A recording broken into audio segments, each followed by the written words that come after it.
FC แฟนคลับได้ฟังครั้งแรกไล่สดจากปากน้องธิดาลาวบอกเลยอึ้งเสียงสีหน้าท่าทางโบแตกต่างจากแม่ฮันนี่ยกโป้ให้เลยสบายดี FC ของเจบอลาวทั้งสองฝั่งของ FC ของน้องธิดาลาวบ่ว่าจะอยู่ทางฝั่งไทยฝั่งลาวมาพบมาพ่อกันในคลิปนี้ทานผู้ชม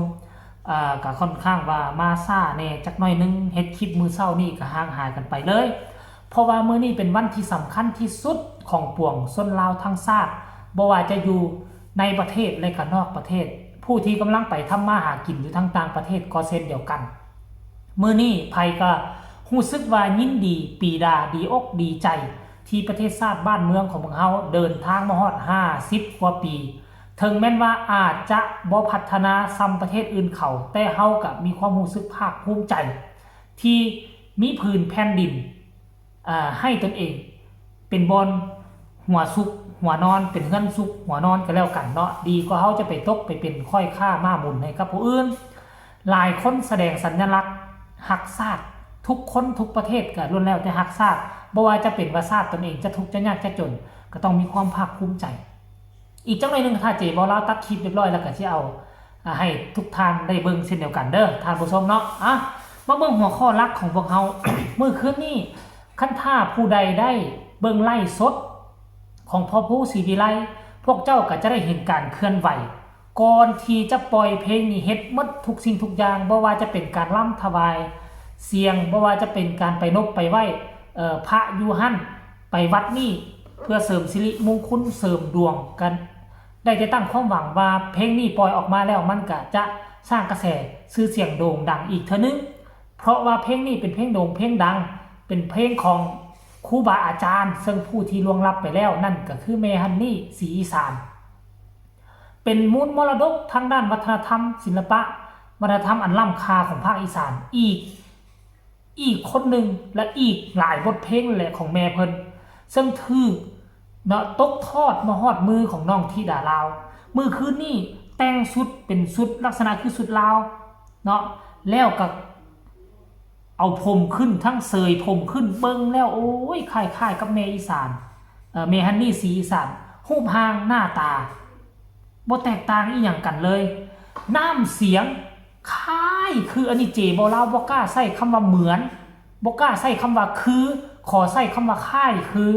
คำว่าค่ายคือนี่ก็จะบ่คือ 100% ค่ายคือมันยังอีกประมาณ 10% จะออกมาเป็นเสียงแม่ฮันนี่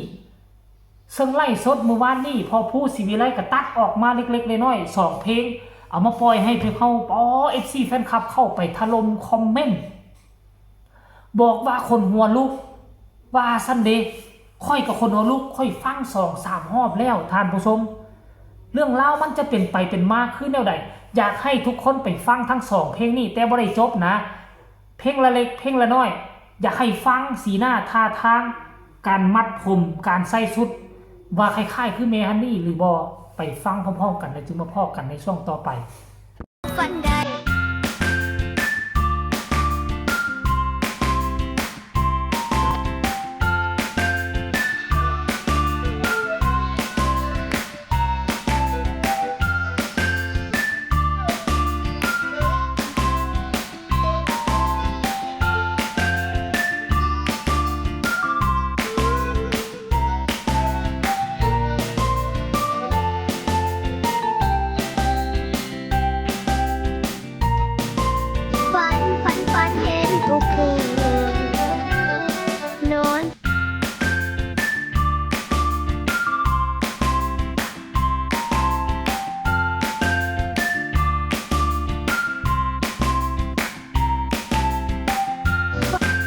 เห็นแล้วบ่ทุกคนซึ่งเจเบาลาวเบิ่งแล้วฟังแล้วสีหน้าท่าทางลีลาการไล่ล้ำน่ะมันมาดันคือแม่ฮันนี่อีหลีหล่อเว้ยค่อยเบิ่งในมุมมองของค่อยนะคือเหมือนแต่คนอื่นแนวคิดแตกต่างกันความคิดความอ่านแตกต่างกันบางคนก็ว่าบ่คือบางคนก็ว่าคือผู้ใดมีคำคิดคำเห็นแนวใดก็ส่งข่าวมาใต้คอมเมนต์โอ้ว่าคือเด้อเสียงก็คือสีหน้าท่าทางก็คือคันผู้ที่ว่าบ่คือบ่เหมือนเด้เจบ่ลาวบ่คือนะ เป็นตัวตนของน้องธิดาลาวก็ว่าไปให้มาแชร์คำคิดคำเห็นนํกันก็แล้วกันเด้อเดี๋ยวจะไปอ่านข้อความคำคิดคำเห็นของ FC แฟนคลับที่หลังจากที่ได้ยินเสียงสำเนียงของน้องธิดาลาวเพลงที่จะเกี่ยมปล่อยในอนาคตนี่ปล่อย6เพลงใส่ช่วงปีใหม่ว่าเขาเจ้ามีคำคิดคำเห็นแนวใดหลังเห็นทีเซอร์ออกมาแล้วมาคอมเมนต์แรกเพิ่นบอกว่าเมฮันนี่มาแล้วว่าซันเดเก่งหลายอีล่าเอ้ยตาหักตาแพงอ่อนซ้อนหลายว่าซันเดแม่ฮันนี่มาเองว่าซันเรา FC แม่ฮันนี่กลับชาติมาเกิดแล้วว่าซันเดถอดแบบมาหมดทุกอย่างแม้กระทั่งแววตาลูกคอตอนเอื้อนยิ่งเหมือนป้าโถมวนหลายจ้าว่าสั้นร้องเพลงมวนหลายเสียงเพราะมากและสวยด้วยขอให้อีลาน้อยธิดาลาวดังๆปังๆเด้อล่าว่าสั้นอุ้ยตัวตุยตัวแทนแม่ฮันนี่ป้าโถดังๆปังๆนะครับว่าสั้นมวนหลายว่าสั้นเด้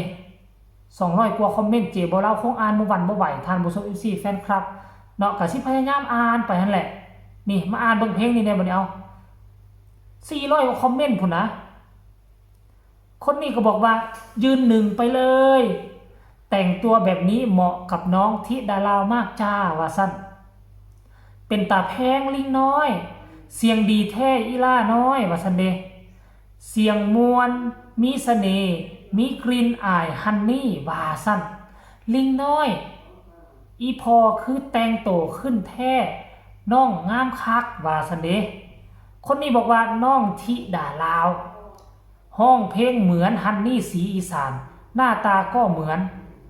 กันเสียงดังเหมือนกันอีกร้องเพลงเป็นอย่างนี้ร้องเพลงใดเพราะมากร้องเพลงได้เพราะมากเหมือนมากน่ารักมากเลยสู้ๆนะคะหญิงไทยให้กำลังใจหนูร้องเพลงเพราะมากน่ารักจังเลยว่าสั้นท่านผู้ชมมีเป็น300-400 คอมเมนต์แต่ว่าเจโบลาก็อ่านบ่ทันอ่านบ่หมดดอกที่ไปอ่านทุกคอมเมนต์ขอหยิบยกมา 2-3 คอมเมนต์ก็แล้วกันส่วนใหญ่แล้ว FC แฟนคลับก็บอกว่านี่เมฮันนี่ชัดๆเมฮันนี่กับชาติมาเกิดเสียงสีหน้าท่าทางหน้าตาการแต่งชุดเหมือนเมฮันนี่ไปทุกอย่างว่าสเน่แม้แต่กระทั่ง FC เมฮันนี่ตอนตั้งเคยได้ฟังตั้งแต่เมฮันนี่ยังมีชีวิตอยู่ก็ยังมาเข้าถล่มคอมเมนต์ว่าน้องธิดาลาวเหมือนเมฮันนี่ที่สุดแล้วว่าเสน่ห์คลิปนี้ก็เอามาฝากเอามาต้อนกันเพียงซ้ำนี้ก็แล้วกันฝากทุกคนกดไลค์กดแชร์กดติดตามให้แน่เพื่อจะไม่พลาดคลิปดีๆแบบนี้ตลอดไปที่สำคัญอย่ากดข้ามโฆษณาเนาะมาพบมาพอกันใหม่ในคลิปหน้าสำหรับคลิปนี้เจบ่ลาวขอกล่าวคำว่าสบายดี